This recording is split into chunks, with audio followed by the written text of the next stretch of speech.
If your SketchUp file suddenly opens in read-only mode, don't worry. This is a pretty common issue, and in most cases it can be fixed in just a few minutes.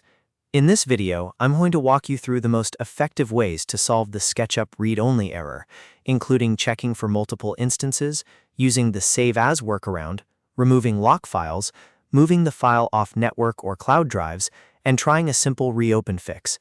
If this video helps you out, make sure to hit like and subscribe for more quick software tutorials. Alright, let's jump in. First, let's talk about why this happens.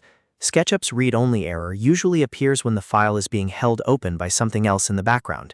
That could be another SketchUp window, Windows preview behavior, a lock file, or even a slow network or cloud drive like OneDrive or Dropbox. The good news is that this does not always mean your file is damaged. Most of the time, it just means SketchUp cannot get full write access yet. Step 1 is to make sure the file is not open in another SketchUp instance. This is one of the most common causes. If you have multiple SketchUp windows open, or if the same model is open somewhere else on your computer, close the extra instance first. Then go back to the file and try opening it again. Sometimes just removing the second active session is enough to clear the read-only status immediately. If that does not work, the next thing to try is the Save As workaround. Open the file even if it appears read-only, then go up to File, choose Save As, and save it under a brand new name. This forces SketchUp to create a fresh, editable copy of the model. In many cases, this gives you full edit permissions right away. It's a simple fix, but it can save you a lot of time if you need to keep working without troubleshooting further. Now, let's move on to lock files. SketchUp can create a .lock file in the same folder as your project to prevent conflicts while the model is open. If SketchUp closes unexpectedly, or if the lock file gets stuck, it can keep your project in a read-only state. To fix this, close SketchUp completely first. Then open the folder where your model is stored and look for a file with the same name as your project but ending in .lock.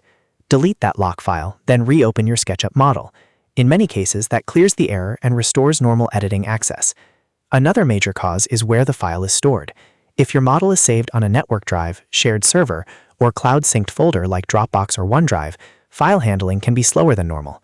That delay can confuse SketchUp and trigger a read-only error even when nothing is actually wrong with the file itself.